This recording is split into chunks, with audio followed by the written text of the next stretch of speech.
ಸುಮಾರು ದಿವಸಗಳ ಹಿಂದೆ ನಮ್ಮ ಜಿಲ್ಲೆಯ ರೈತರು ಮತ್ತು ಶಾಸಕರು ಏನು ಹೇಮಾವತಿ ನಾಲೆ ಎಕ್ಸ್ಪ್ರೆಸ್ ಕೆನಾಲ್ ಮಾಡೋದಕ್ಕೆ ಸರ್ಕಾರ ಮಂಜೂರಾತಿ ಮಾಡಿ ಕಾಮಗಾರಿಯನ್ನ ಪ್ರಾರಂಭ ಮಾಡೋದಕ್ಕೆ ಪ್ರಯತ್ನ ಮಾಡಿದ್ದು, ಆ ಸಂದರ್ಭದಲ್ಲಿ ಒಂದಿಷ್ಟು ಅಹಿತಕರ ಘಟನೆಗಳು ನಡೆದಿದ್ದಾವೆ.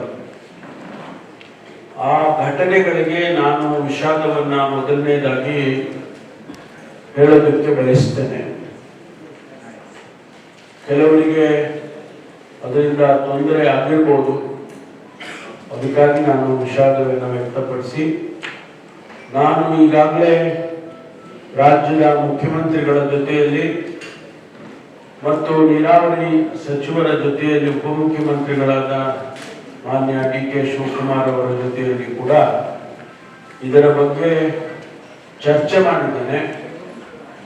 ಈಗಾಗಲೇ ಸಂಪುಟ ತೀರ್ಮಾನ ಮಾಡಿ ಹಣ ಬಿಡುಗಡೆ ಮಾಡಿ ಸಾಕಷ್ಟು 10% ಆಗಿದೆಯೋ 20% ಆಗಿದೆಯೋ ಕೆಲಸಗಳು ಕೂಡ ಪ್ರಾರಂಭ ಆಗಿರ್ತಕ್ಕಂಥದ್ದು. ಈ ಸಂದರ್ಭದಲ್ಲಿ ಚರ್ಚೆ ಮಾಡಿದ ಮೇಲೆ ಏನು ನಮ್ಮ ಶಾಸಕರುಗಳು, ರೈತ ಸಮುದಾಯದ ಪ್ರತಿನಿಧಿಗಳು, ಸಾರ್ವಜನಿಕರು ಅವರೆಲ್ಲರೂ ಕೂಡ ನಮಗೆ ಮತ್ತೊಂದು ಅವಕಾಶವನ್ನು ಕೊಡಿ, ಒಂದು ಸಭೆ ಕರೆಯಿರಿ, ಜಿಲ್ಲೆಯಲ್ಲಿ ವಾತಾವರಣ ಅಷ್ಟೊಂದು ಚೆನ್ನಾಗಿ ಕಾಣಿಸ್ತಾ ಇಲ್ಲ, ಯಾವುದೇ ಅಭಿವೃದ್ಧಿಯಾಗಿ ಕೆಲಸಗಳಾಗಬೇಕಾದ್ರೆ ಎಲ್ಲರನ್ನೂ ವಿಶ್ವಾಸಕ್ಕೆ ತೆಗೆದುಕೊಂಡು ಹೋಗಬೇಕು ಅಂತ ಹೇಳಿ ಆ ಜನಪ್ರತಿನಿಧಿಗಳು ಮನವಿಯನ್ನು ಮಾಡಿದರು. ಅದನ್ನ ನಾನು ಇಬ್ಬರು ನಾಯಕರುಗಳ ಜೊತೆಯಲ್ಲಿ ಚರ್ಚೆ ಮಾಡಿದ್ದೇನೆ.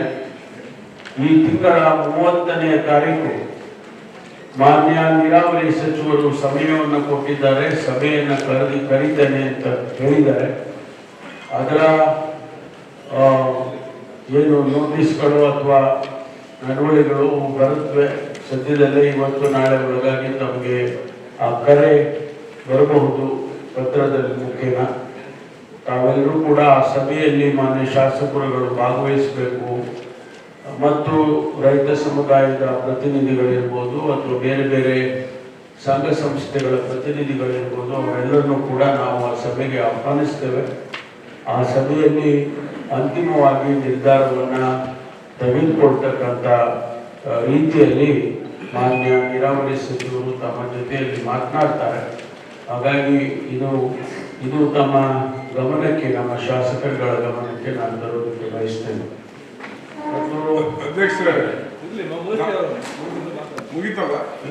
ಈ ವಿಷಯದಲ್ಲಿ ಪಡೆದು ವಿಫಲವಾಗಿದ್ದೀವಿ. ಸುಮಾರು 11 ದಿನಗಳಿಂದ ತಾವು ಭಾಗವಹಿಸಿದ್ವಿ. ನಮ್ಮ ರಿಕ್ವೆಸ್ಟ್ ಏನಂದ್ರೆ ಮಾನ್ಯ ಮುಖ್ಯಮಂತ್ರಿ ಜೊತೆ ಸಭೆ ಫಿಕ್ಸ್ ಮಾಡಿ, ಇದಕ್ಕೆಲ್ಲ ಒಂದು ಪರಿಹಾರ ಸಿಗ್ಬೋದು ಅಂತ ನಮ್ಗೆ ಆಸೆ ಇರ್ತದೆ. ದಯಮಾಡಿ CM ಜೊತೆ ಒಂದು ಇಂಟರ್ವ್ಯೂ ಫಿಕ್ಸ್ ಮಾಡಿ ಅಂತ ನಾವೆಲ್ಲರೂ ನಿಮ್ಮನ್ನು ವಿನಂತಿಸ್ತೀವಿ.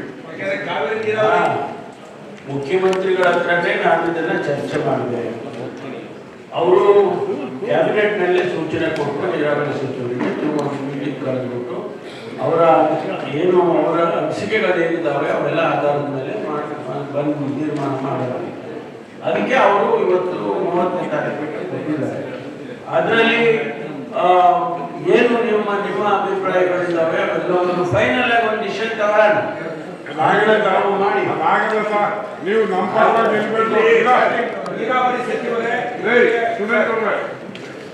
ತಾವು ದಯಮಾಡಿ 28 ಲಕ್ಷದ ಜನತೆಯ ಬಾಳಿಗಳು ತಾವು ಜಿಲ್ಲಾ ಸಚಿವರಿದ್ದೀರಿ, ತಾವು ನಮ್ಮ ಪರವಾಗಿ ನಿಲ್ಲಬೇಕು ಅನ್ನೋದು ನಮ್ಮ ವಿನಂತಿ.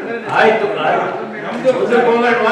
ಯೋಜನೆ ಬಂದು ಸರ್, ಡಿ.ಕೆ. ಶಿವಕುಮಾರ್ ಅವರ ಒಂದು ಕನಸಿನ ಯೋಜನೆ ಅಂದ್ರೆ ಈ ರಾಮನಗರಕ್ಕೆ ತಗೊಂಡೋಗ್ಬೇಕು ಅನ್ನೋದು ಅವರ ಒಂದು ಒತ್ತಾಸೆ.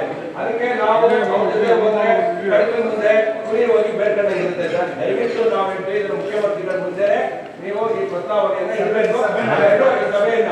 ಅದಕ್ಕೆ ಈ ಸಭೆಯನ್ನ ಮುಖ್ಯಮಂತ್ರಿಗಳ ಅಧ್ಯಕ್ಷತೆಯಲ್ಲೇ ಕರೀಬೇಕು ಅನ್ನೋದು ನಮ್ಮ ವಿನಂತಿ. ಆಯ್ತು. ಈಗ ಅನುಪಾಲನಾ ವರದಿಯಲ್ಲಿ ಏನೂ ಇಲ್ಲ.